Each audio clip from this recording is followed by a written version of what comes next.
Hello guys, it's your boy Spy FX. Welcome to video number 3 studying the app guys. In video richange chidzidzisana kuti MetaTrader 5 inoshanda sei and how to operate it and nekuunderstand the interface ye MetaTrader 5. So without wasting much of our time guys, let's jump into today's video. So we open our MetaTrader 5 app guys. Ndora change chitila naro nhasi. So guys, uchivhura MetaTrader 5 yako, you see this thing. Let's say tikabai pakanzi trade panapa. Inongoshow kuti our balance is 10,000 and so tikabai pakanzi history apa guys. Inongoshow kuti pakanzi positions no orders apana. So tikaenda pakanzi last week, inongoshow kuti last week takadeposit 10,000 pamukona pakanzi balance. Inongoshow kuti takadeposit 10,000, which is fake money guys. Remember, this is a demo account. So profit, as you can see, padenga pakanzi profit pane 00, meaning to say atina profit yataita, atina loss yataita, and tiri pakanzi under history.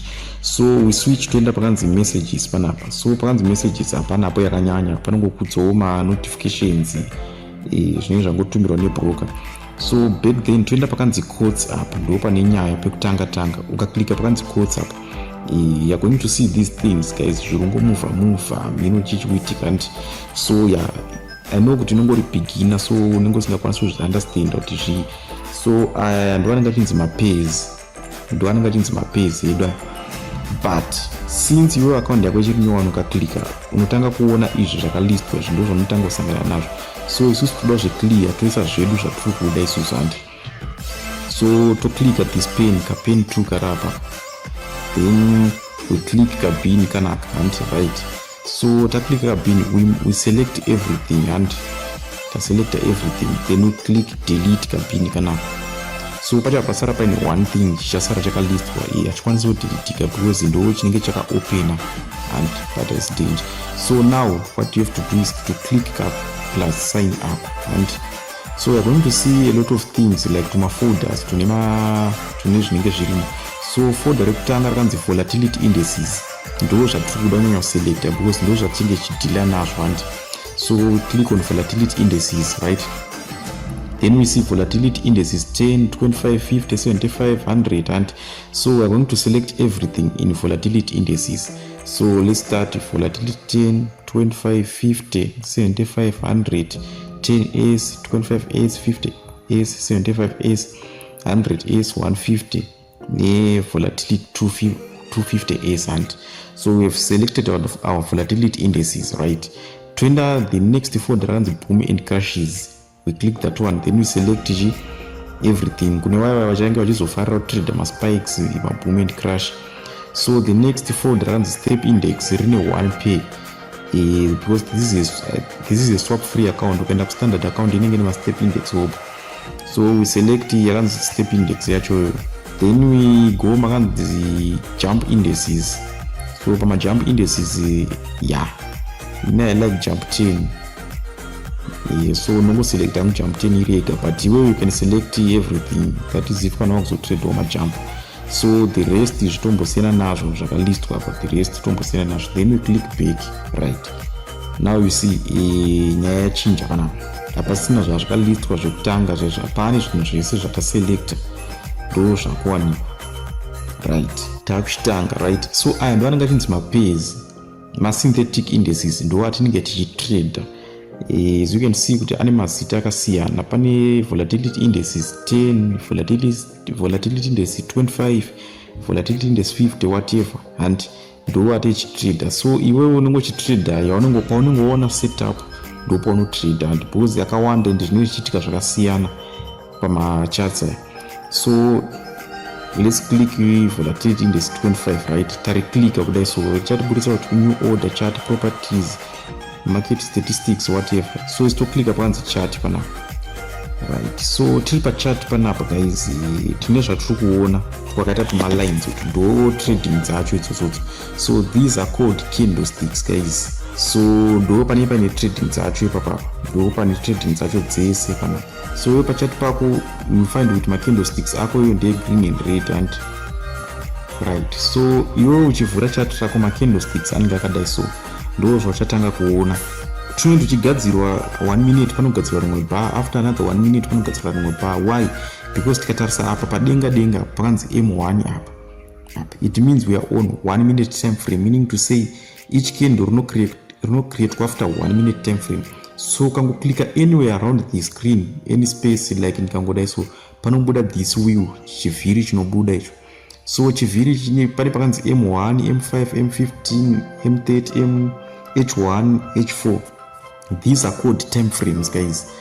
Time frames. Time frames, they simply mean kuti time interval ye candle, kuti each candlestick rinogadzirwa after how many minutes or how many hours. So tikaenda pakanzi M5 apa tikapabaya kudai so, it means candle rega rega ratichaona rinogadzirwa after 5 minutes. So after 5 minutes like enezvita papa togadzirwa rimwe candle because it's now 5 minutes to 4. So patogadzirwa rimwe candle, so na 4 o'clock pachagadzirwa rimwe. So we click again tikaenda pa 15 minutes time frame. It means each candle richagadzirwa after 15 minutes, guys. The same as H1, it means after 1 hour ndo pachagadzirwa rimwe candlestick, and H4 simply means that after 4 hours ndo pachagadzirwa another candle. Then D1 simply means after 1 day ndo panogadzirwa another candle, meaning to say after 24 hours.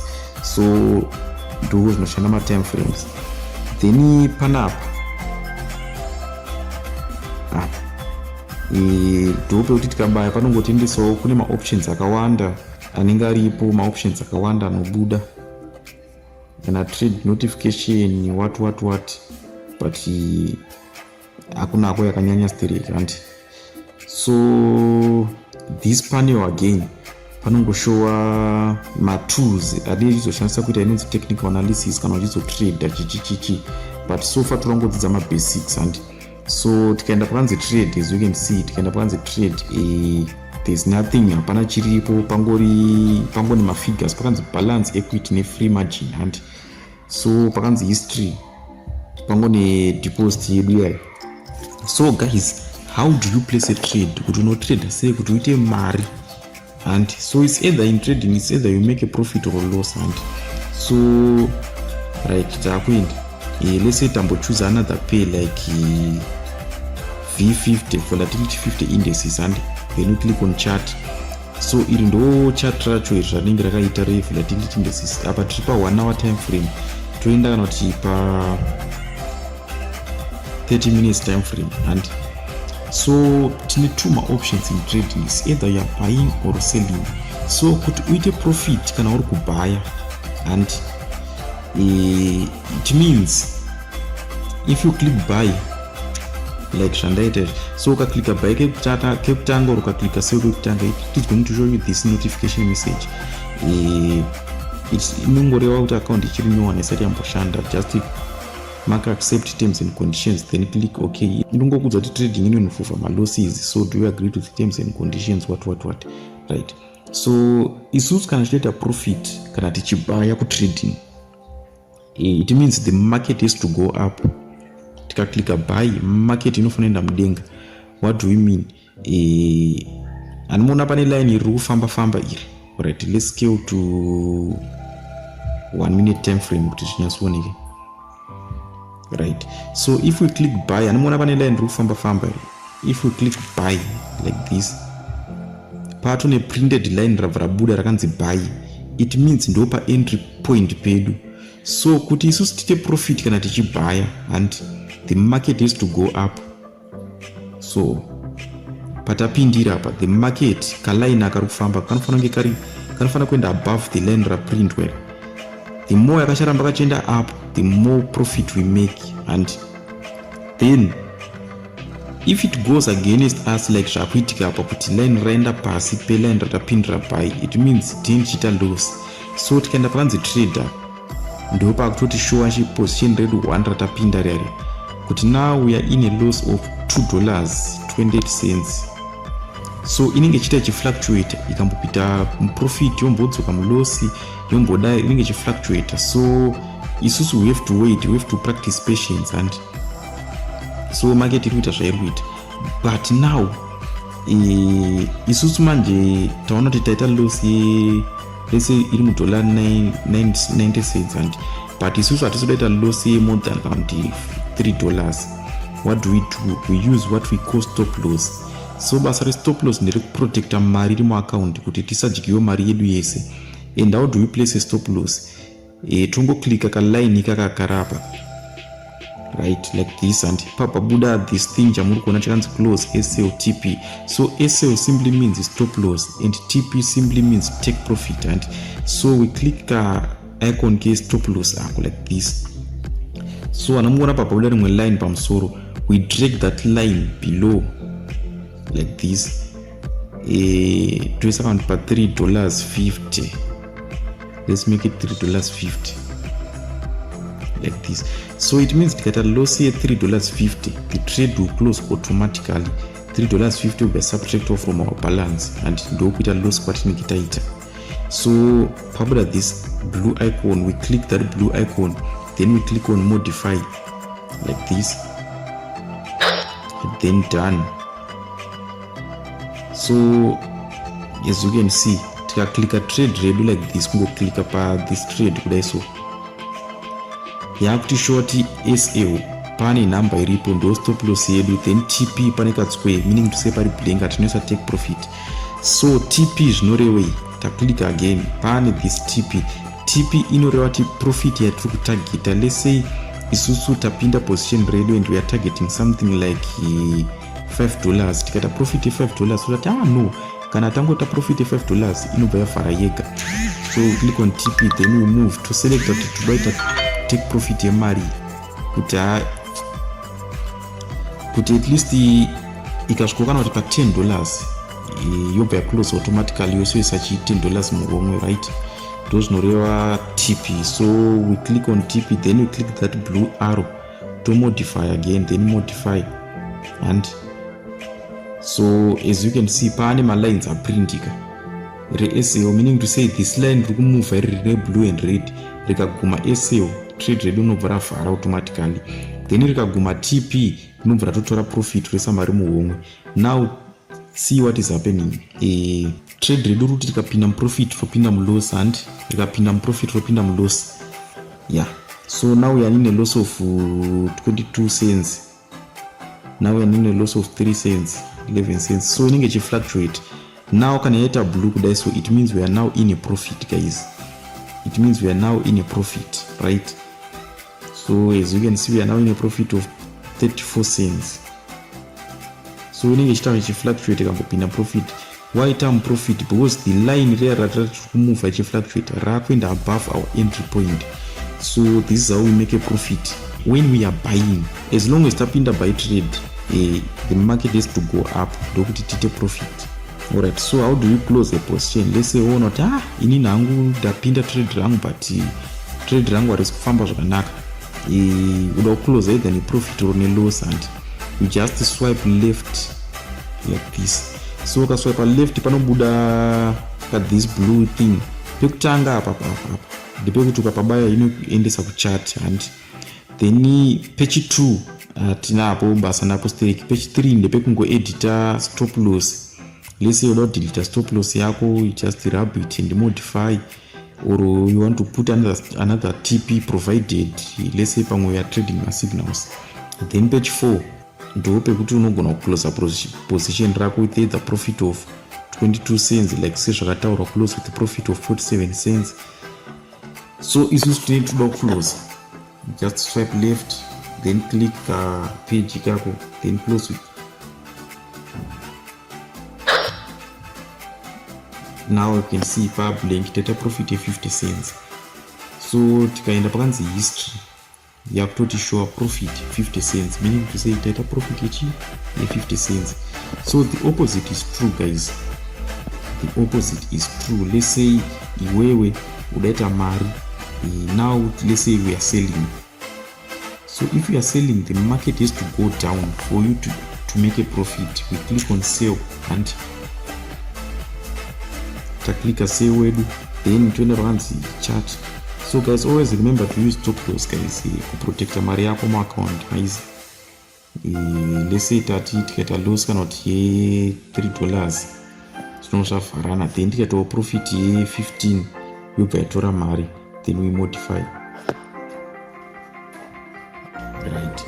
So guys, if you are selling, the market has to go down for you to make a profit. The market has to go down. So once you click sell, pangoprindwa the sell line, the market has to go down for you to make a profit. Kanji the market yechimbotaura kaline akari kumuvha kanofana kuenda pasi senge zvakari kuita zvido kuti uite profit. Like apa we are now in a profit of $22 guys, $20, so $50. So guys, if you are selling, the market is to go down for you to make a profit. So if the market goes against you, like this line ikaenda kusero, it means you are in a loss. So let's say that trade that at a profit yedu $2, you can now close. So it's now $2 plus strategy, 50 cents here, yeah. Then if we go back on the history, it means we made a profit of $2.94, as you can see. So this is a demo account, guys. We can't withdraw. That means you cannot withdraw. So next time nenchikuratidza digital real account, how to make a deposit and how to withdraw on our video number 4, guys. So last thing, guys, chamunofanira kuziva ndechekudai. So we have what we call lot sizes, guys. Ketimbochinje period, let's say taenda pa volatility 75. So guys, we have what we call lot size. This is what we call a lot size number. Do not lot size, guys. So guys, I recommend you to use the smallest lot size. Why? Because inoita kuti itomari nepace iri nani. The bigger your lot size is, the bigger your loss, the bigger your profit. And let's say ukaisa lot size uombe in the smallest lot size, then we click on save. And so notice kuti irufamba slow, irufamba very slow. Irutikaita profit 3 cents ichifamba slow because our lot size is 0.001, which is smallest lot size. And now I want you to compare nemunhu anenge aisa lot size let's say 1.8, then we click on sell again. So compare these two, guys. And more than I lot size and to tanga katoti you want $44, otoita profit 10, otoita profit 43, ubatsuka ku loss 4, oita loss 15. So if you have made a deposit of something like $100, guys, maybe uchingobwaira within some seconds unongotorwa mari. Now see yambosvika ku $100 profit. So guys, don't ever use my lot size mahombe because you get trading, guys. Zviri nani utoshandise malot size ari nani like 0.005, then you click on save. So guys, as you can see, guys, I recommend you to use my lot size are reasonable. Don't ever go for higher lot sizes. So nekufamba kwenguva you learn kuti mapace ayakasiyana, like volatility 75 iri friendly zvayo, but haidungosa lot size hombe. Then kune mamwe mapace anotoda lot size hombe because they don't move, anotora nguva toite mari. So nekufamba kwenguva you learn and understand. So guys, let's close my positions ari muloss. Totati close all positions and to close all positions. Toenda pakanzi history. Now you can see total loss at 272, guys. So iri real money demo munhu akutochema. So guys, in video number 4, guys, we'll be teaching you how to make deposit and withdrawals, guys. Kana waita profit yako, waita profit yako, then we'll teach you how to withdraw, guys. This is your boy Spy FX signing out.